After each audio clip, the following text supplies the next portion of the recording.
जय श्री कृष्ण।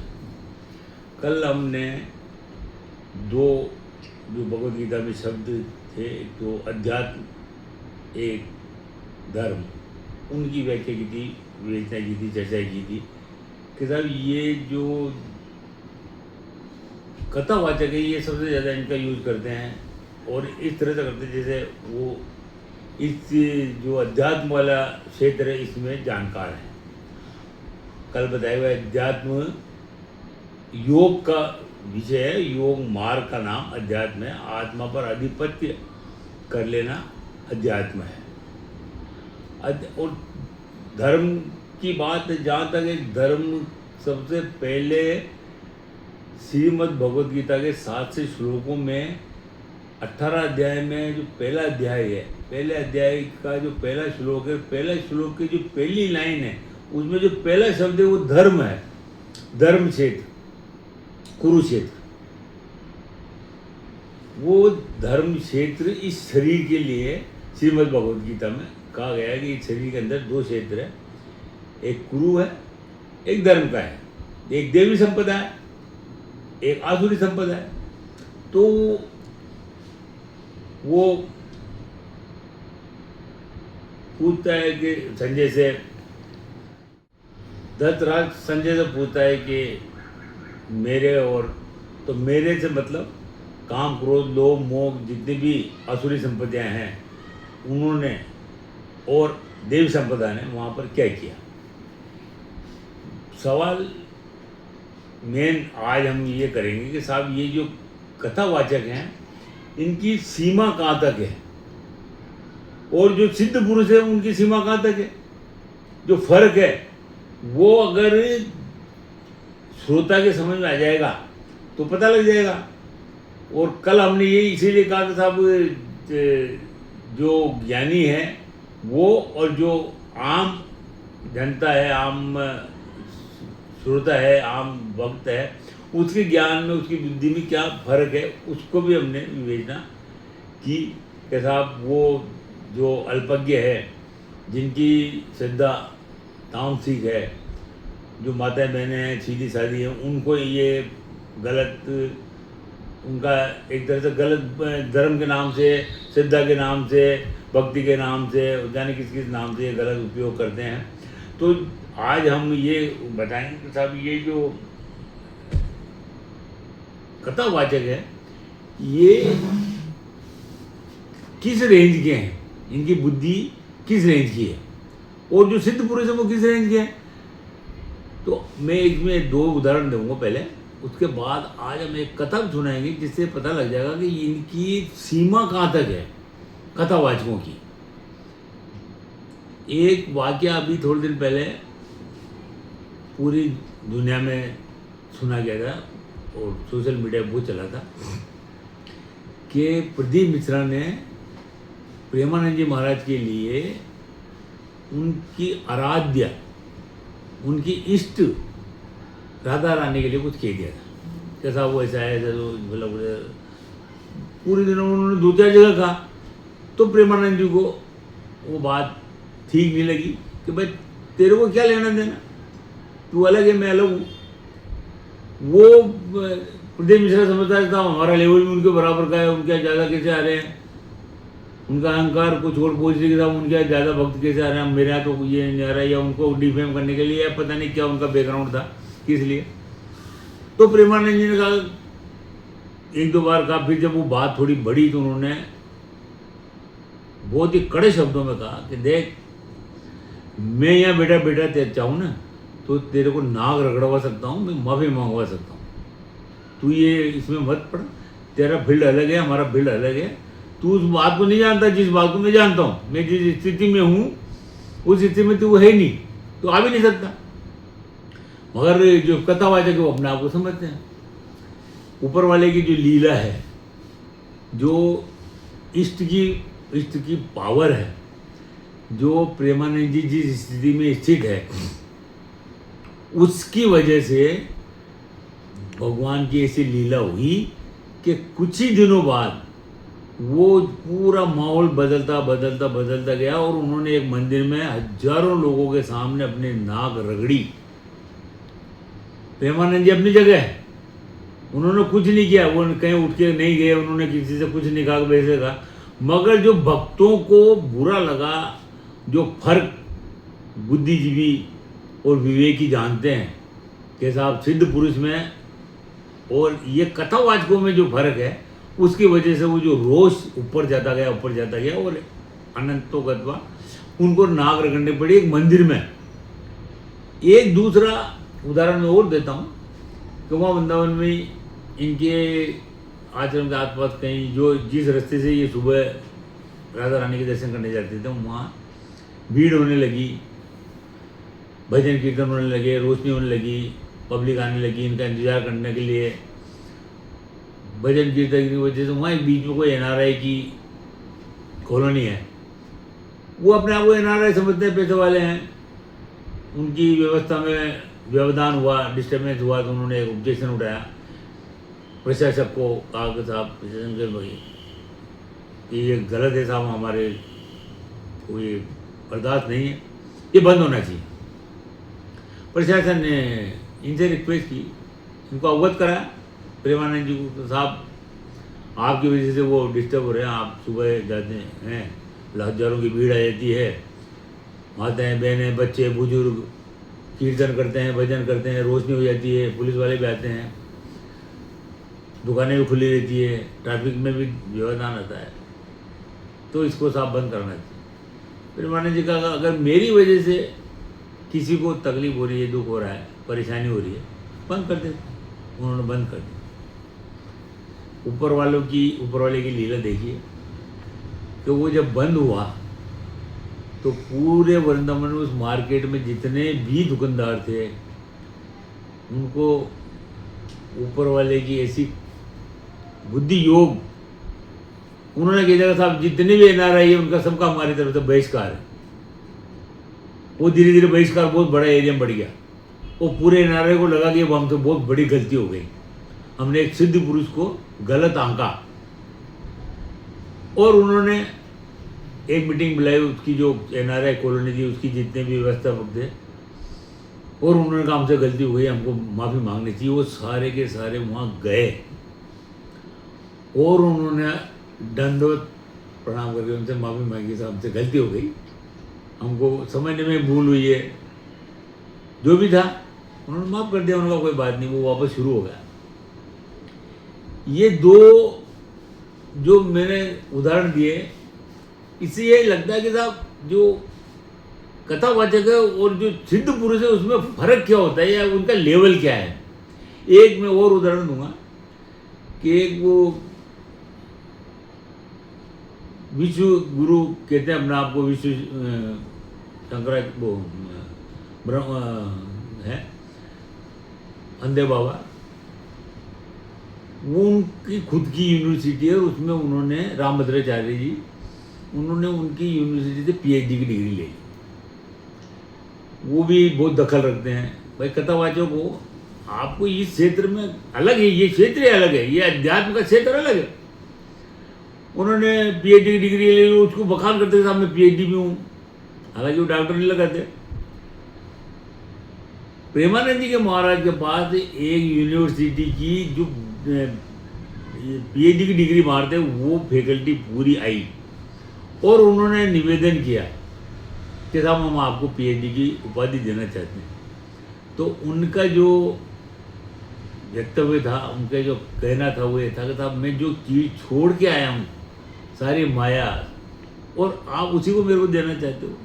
मैंने मेरे को नहीं चाहिए, मेरे को जो चाहिए, जो मैं चाहता था, जिसकी मैंने आराधना की, भक्ति की, ध्यान लगाया, तपस्या की, मिल गया मेरे को। तो एक तो वो लोग जो पहुंचे हुए हैं, जो स्थिति में स्थित हैं, जिनको साक्षात्कार हो गया, ज्ञान और साक्षात्कार एक ही है। एक तो वो लोग हैं, एक ये है कथावाचक। तो आज हम एक आपको कहानी सुनाएंगे जिससे आपको पता लग जाएगा, श्रोताओं को, भक्तों को, जो इसमें इस क्षेत्र में थोड़ी सी भी रुचि रखते हैं उनको, कि साहब ये फर्क क्या है, कितना फर्क है। और उससे ये भी रहेगा कि भाई आपका जो फील्ड है उसमें आप सीमित रहें, कम से कम भाई आप जो अल्पज्ञ हैं उनको या उनको अपने हिसाब से करते हैं वो अब तक भी ठीक है, मगर ये नहीं कि साहब आप सिद्ध पुरुषों के क्षेत्र में भी दखल अंदाजी करें। तो एक आज से थोड़े समय पहले 40-50 साल तक पहले तक ये जो कथावाचक थे ये सप्ताजी किया करते थे। सप्ताजी जो भागवत है उसकी भी सप्ताजी होती थी, रामायण की भी होती थी, और भी कई हैं महापुराण है ये है ये होती थी। तो कस्बों में होती थी, गाँव में होती थी, वहाँ एक खुले मैदान में जहाँ भी जाएँ आस पास सब है, मंदिर भी होता था, पेड़ भी होता था, वहाँ लगाते थे पंडाल टाइप, उसमें शाम को कथा होती थी 10-11 बजे तक होती रहती थी, और लोग फ्री भी थे। वहाँ एक रामायण का पाठ करना डिसाइड हुआ और एक रामायण का पाठ करने वाले पंडित जी आ गए। रोज पंडित जी रामायण की कथा करते हैं। वहाँ पास में एक कुमार का झोपड़ी थी, कुमार था, के बच्चे थे, उसकी मिसेज जी पत्नी थी, उसने गधी भी पाल रखी थी। रोज कथा होती, वो कुमार की फैमिली गधी वहाँ बंधी हुई रहती थी, सुनते सब, रोज लोग इकट्ठे होते चल जाते, रोज रामायण होती, राम का नाम लिया जाता, राम के गुणगान किए जाते, राम नाम का उच्चारण कई बार होता। कथा समाप्त हो गई, सब लोग अपने अपने चले गए, पंडित जी भी अपनी दक्षिणा लेके चले गए, जजमान भी चले गए। तो जब अंत में समाप्त हो गई, उसके बाद जब वो कथा समाप्त हुई तो दूसरे दिन वो जो गधी थी वो थोड़ी सीरियस हो गई। तो उसने कुमार ने पूछा, भाई तू कथा हो रही थी जब तक तो तू ध्यान से बैठी थी, सुनती भी थी, ये थी होती, क्या बात ऐसी जो तू थोड़ी। उसने पूछा, भाई ये राम का क्या लफड़ा है, भाई राम जी का क्या, ये राम राम राम 7 दिन तक वो राम राम जी करते रहे, तो वो क्या है, क्या मतलब क्या उसका, मैं मेरे को समझ नहीं। तो कुमार ने उससे कहा कि भाई तू गधी कमार की, तू मेरी गधी, तेरे को उससे लेना देना क्या, तेरे क्षेत्र का है नहीं वो विषय। सुबह हम मिट्टी ले आते हैं, शाम को भांडे अगर बनते हैं, जो बर्तन मिट्टी के बर्तन जो बनते हैं कुमार बनाता है, उसको मार्केट में बेच जाते हैं। भाई दो ही तो काम गधी, सुबह मिट्टी ले आई, दिन भर आदमी वो जो गधी घास खाई जाए। तो उसका जो उसने ये बहुत मुहावरा है, बहुत पुराना और बहुत सटीक मुहावरा है कि जो आपके क्षेत्र की विषय वस्तु है ही नहीं उसमें आपको दखल नहीं देना चाहिए। तू गधी कमार के, तुझे राम से क्या, भाई कहाँ राम, उनका चरित्र, उनके वर्णन, उनकी व्याख्या, उनकी सारा जीवन उनका जो भी है, और कहाँ तू, तेरा तो लेना देना नहीं है। तो ये जो मुहावरा है वो इन लोगों के ऊपर इतना सटीक बैठता है कि भाई आप कथावाचक हो, कथावाचक होता है मास्टर एक पाठ को हर बार पढ़ता है, वो उसमें सिद्धता प्राप्त कर लेता है। भाई वो रटता एकदम हो गया, उसका कंठस्थ हो गया, वो बार बार उसको पढ़ेगा, बार बार उसी बात को सुनाएगा, तो उसमें एक अलग ही भाव आ जाता है। एक उसमें फिर इन्होंने भजन लगा दिए, ये लगा दिया, वो लगा दिया, दुनिया भर की बात कर दी, उसके क्लेवर पहना दिया, और बार बार उसी को वही महापुराण, वही शिव पुराण, वही भागवत, वही कोई लीला ले ली, किसी की भी ले ली, ये एक लिमिट में है। कथावाचक की सीमा, बुद्धि की भी सीमा और उनकी सीमा एक लिमिट में। उन्होंने एक आवरण ओढ़ लिया, वो बात अलग है, उन्होंने एक गेटअप बना लिया, वो बात अलग है। वो तिलक लगा लेते हैं, कंडे ताबीज पहन लेते हैं, और दुनिया भर के वो अलग अलग स्वांग रख लेते हैं। वो अध्यात्म से उनका कोई लेना देना नहीं, दूर दूर तक भी लेना देना नहीं।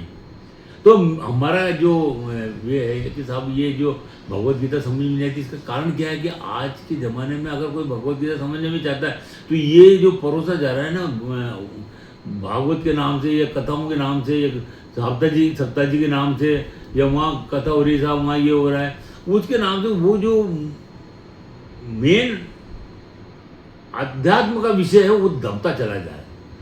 और ये लोग बहुत से हैं, उनमें अच्छे भी हैं, पढ़े लिखे भी हैं, जो अंग्रेजी में बोलते हैं वो सब कथावाचक है, उनको अध्यात्म से कोई लेना देना नहीं है। अध्यात्म के जो पुरोधा हैं, जो सिद्ध पुरुष हैं, जो तत्वज्ञानी हैं, भगवान श्री कृष्ण ने भगवद गीता में कहा अर्जुन तक भाई तू तत्वज्ञानी के पास जाना, तत्वज्ञानी हमेशा है। भगवान श्री कृष्ण के पहले भी तत्वज्ञानी थे। भगवान श्री कृष्ण के टाइम भी बहुत से थे जिन्होंने तत्व को देख लिया, तत्व को पहचान लिया। आज भी हैं, अड़गड़ानंद जी महाराज हैं, वो उसी रूप में है जिस रूप में तत्वज्ञानी थे, उसी स्थिति में गए हैं। ये एक स्थिति है, यात्रा करके। इसीलिए हम बार बार कहेंगे साहब ये जो अध्यात्म का है ना, ये एक यात्रा का नाम है। पूरी योग जहाँ मिलन हो जाता है उस परमेश्वर से, उस परमात्मा से जहाँ मिलन हो जाता है, उसका नाम अध्यात्म है। उसमें एक बीच में धर्म उपजता है। इसीलिए उन्होंने सबसे पहले धर्म लिखा, धर्म क्षेत्र। इनको क्षेत्र का पता नहीं लगा, इन्होंने खूब कहा साहब धर्म का क्षेत्र कहाँ हो सकता है। तो इन्होंने जो पुराने में हमने शुरू में कहा था कि साहब ये जो गीता है, 2-4 शुरू वाली जो 100 साल पहले गीता हुई, उनमें धर्म को भूमि लिख दिया, धर्म भूमि, और कुरुक्षेत्र लिख दिया। वहाँ से वो धर्म भूमि हो गया। तो वो जो धर्म क्षेत्र है वो ये है, और ये जहन के अंदर उस यात्रा में एक जगह उपजता है। तो जो हमने आज ये जो बात कही है कि ये एक साहब जो ये अध्यात्म के ज्ञाता हैं, जो तत्वज्ञानी हैं, जिनको साक्षात्कार हो चुका, वो लोग, उनकी स्थिति अलग है, उनका चैतन्य अलग है, वो केवल्य स्थिति में स्थित है। और ये जो भागवत कर रहे हैं, जो सप्ताह जी कर रहे हैं, साधन की भागवत बैठती है, ये वो बैठती है, दुनिया भर की जितनी भी करते हैं। आजकल कुछ हमारी माता बहनें भी हैं, वो भी नाना माई को माई रो रही है, वो उनके में भी है। तो वो जो पूजने लायक भी नहीं है, वो सब भौतिकवादी हैं। वो भौतिक संसार का पूरा लुत्फ उठा रहे हैं, पूरा मजा ले रहे हैं, और दुनिया को कहते हैं कि साहब आप भट्टे मत खाओ, और खुद भट्टे खाने, भट्टे भर्जी खावे और अपने दूसरों को पच करावे, वो वाली कहावत है। तो ये जो मेन फर्क है, ये जो हमारा श्रोता है, बुद्धिजीवी है, जो विवेकी है, उसको समझना होगा कि साहब ये जो अध्यात्म का क्षेत्र ये अलग है, और ये कथावाचकों का क्षेत्र एक लिमिट तक है, उसके बाद तक उनको ज़्यादा नहीं है। अब आज हम इतना कहेंगे, उसके बाद जो अगला एपिसोड है उसके अंदर ये बताएंगे कि ये ज्ञान है, जो तत्वज्ञानों का ज्ञान कहाँ तक जाता है। उन्होंने कहा कि 3 गुण हैं, 3 गुण में 2 गुण आप दबाओगे तो तीसरा गुण ऊपर आ जाएगा। वो चातुर्वर्ण्य मया सिस्टम गुण कर्म विभाग है। गुणों के आधार पर उस कर्म को बांटा, उसको एक कर्म को, जिसमें अध्यात्म मार्ग है, नियतम कर्म तू निर्धारित किया हुआ कर्म कर, वो एक निर्धारित कर्म, उसकी यात्रा है ये। उसके अंदर जो क्रिया है वो वहां तक ले जाती है। तो जो अल्पज्ञ भी है ना, जिसका ज्ञान अल्प है, वो वैष्णव वाली स्थिति में आ सकता है। वैष्णव से क्षत्रिय, तीनों गुणों को काटने की शक्ति, क्षत्रिय वहां तक आ सकती है। क्षत्रिय से वो सात्विक पंडित, जो ब्रह्म वेता है, ब्राह्मण, वहां तक आता है। यही यात्रा है, और ये यात्रा आध्यात्मिक यात्रा है। ये इनका क्षेत्र नहीं है जो ये भागवत करते हैं उनका, ये अलग क्षेत्र है। तो कल हम एक कहानी के द्वारा हम ये बताएंगे, ओशो ने भी कहा उसको, बहुत गहरी बात है उसमें, उसके द्वारा बताएंगे कि साहब ये जो यात्रा है ये कहाँ से कहाँ तक जा सकती है। अल्पज्ञ कैसे सिद्ध पुरुष बन सकता है। कई है हमारे उदाहरण, वाल्मीकि जी हैं, उंगली माल से एकदम वाल्मीकि हो गए साहब। तुलसीदास जी थे, वो प्रेम में इतने थे कि उनको पता ही नहीं था कि वो किससे नाव नदी पार कर रहे हैं, किस चीज़ से वो प्रेमी अपनी पत्नी के पास जा रहे हैं। इतने भाव में, वो भाव जो पलटता है भगवान के प्रति, परमात्मा के प्रति, वो किस तरह से कहाँ ले जाता है, वो कल हम एक कहानी बताएंगे, फिर आगे की यात्रा करेंगे। जय श्री कृष्ण।